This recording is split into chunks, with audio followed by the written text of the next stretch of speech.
it downfield. It is. Oh, it's caught. John Moran in the clutch. Oh, my word. Oh, my God. Deep to right field. Way up there. And way down the sideline. Jefferson.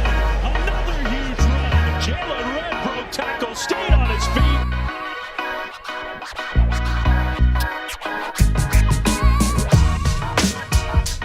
What's poppin', everyone? Welcome back to another episode of Blake's Take with me, Blake Neiman, back here in the studio, home from State College. Had a nice trip with the family, and I hope you all did too on Thanksgiving, which includes the 3 F's: family, food, and football. I hope you got plenty of all on the annual holiday, but in regards to the game, we had a Turkey Day trio for a full day of football.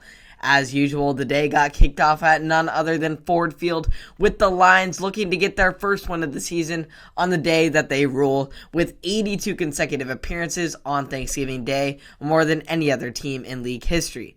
The Lions fought hard, and Detroit was behind them rooting for them, but they ended up falling short yet again for their 5th straight loss on Thanksgiving.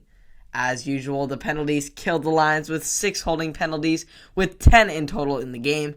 Even when they had an opportunity to get the ball and seal the victory, their defense failed to show up, and Dan Campbell threw away both of their timeouts. There's a reason why the Lions are winless. On to America's team, who got upset by the Las Vegas Raiders in the midday game.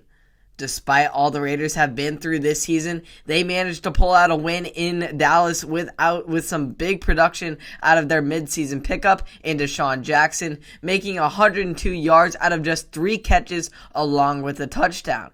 Hunter Renfrow, as usual, was getting in the mix and got 8 receptions for 134 yards to be the leading receiver on the day.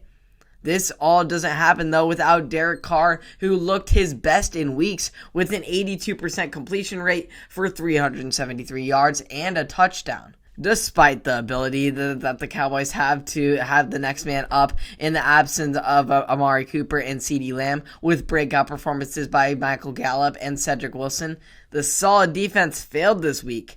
The pass rush was limited, and the secondary struggled heavily in keeping up with Anthony Brown, drawing 4 PI calls by himself. The Cowboys have now lost 3 of their last 4 games, losing their presence atop the NFL, and let alone the NFC East, with the Eagles on the rise.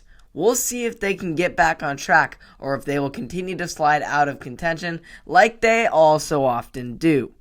To round off the jam-packed day of football, we had the Buffalo Bills making Thanksgiving dinner of the New Orleans Saints with a dominant 31-6 victory.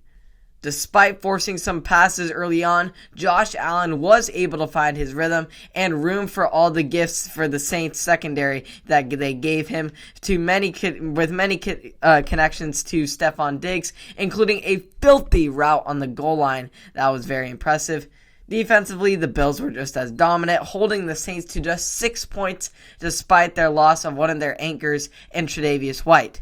This was a great confidence booster, especially on a short week, but they are now going to have to need this long week to prepare for a key AFC East matchup against the New England Patriots. The Patriots' elite defense, as well as their well-designed offense, are going to be a serious threat to the Bills and the rest of the AFC. And of course, they have Bill Belichick on their side, which already gives them an advantage. So from the get-go, the Bills are going to have to be on their game and try and handle these scrappy Patriots. But overall, this was a great weekend, a great day for football. I hope you had a great time with your family and friends and lots of great food. I'm glad these teams got to compete, and well, at least in 2 of the 3 games. Bills not so much. And I continue to hope you get to enjoy watching football and watching the recap and reaction from me on Blake's Take. And you can catch all of it and more on Apple Podcasts, Spotify, and or YouTube. I will see you all in the next one. Have a great day.